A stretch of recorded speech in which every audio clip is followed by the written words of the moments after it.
Good morning, good afternoon, good evening, good night, good day to you, depending where you are in the world. It's nighttime devotion. We're reading from the devotional Conflict and Courage. The title today, Delayed Judgment. Scripture reading comes from 1 Samuel 3, verse 12.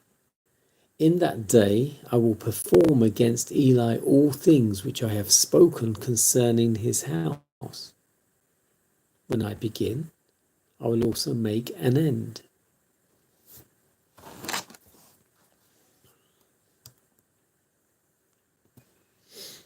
Eli had greatly erred in permitting his sons to minister in holy office.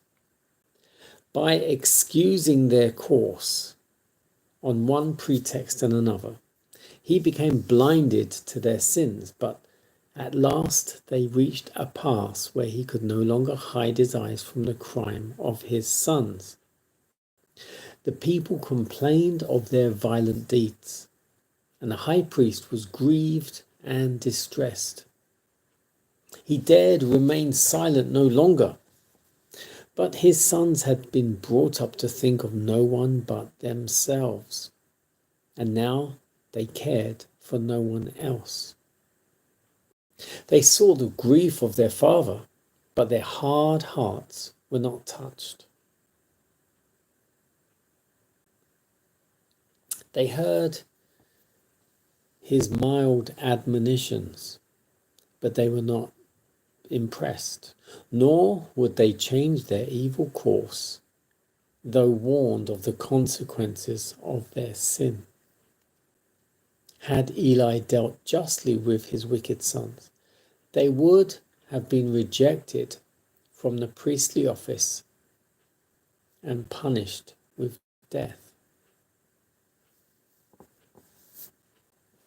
Year after year, the Lord delayed his threatened judgments.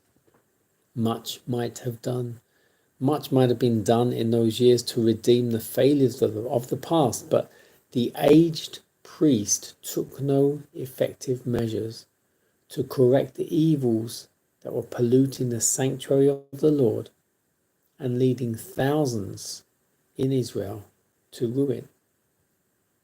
The forbearance of God caused Hophni and Phinehas to harden their hearts and become still bolder in transgression.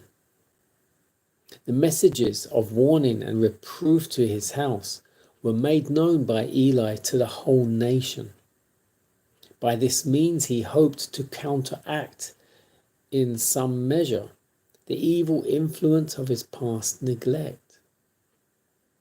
But the warnings were disregarded by the people, as they had been by the priests. God condemns the negligence that dallies with sin and crime, and the insensibility that is slow to detect its baleful presence in the families of professed Christians. He holds parents accountable in a great degree for the faults and follies of their offspring. God visited with his curse not only the sons of Eli, but Eli himself. And this fearful example should be a warning to the parents of this time.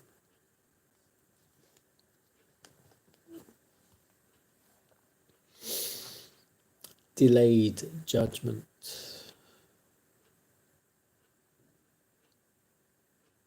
Eli didn't correct his sons, didn't correct his sons.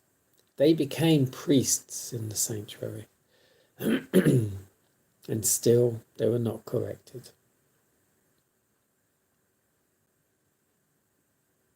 Even if he did try and correct them later on, it was too late, because their hearts had been so hardened, they didn't care.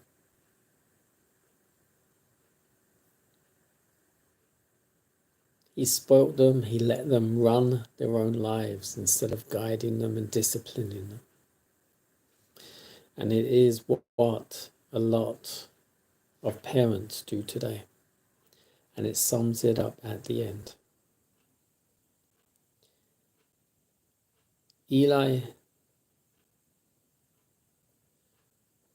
God visited with his curse on the sons of Eli and on Eli himself. So because Eli didn't correct and discipline his sons, he brought a curse on himself also. And this fearful example should be a warning to the parents of our time now. If you do not discipline your children, if you do not rebuke them, if you do not correct them and guide them in the right way,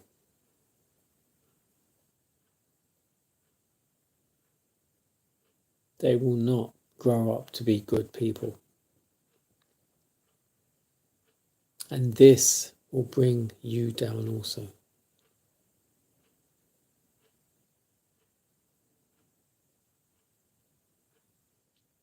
And that is sad.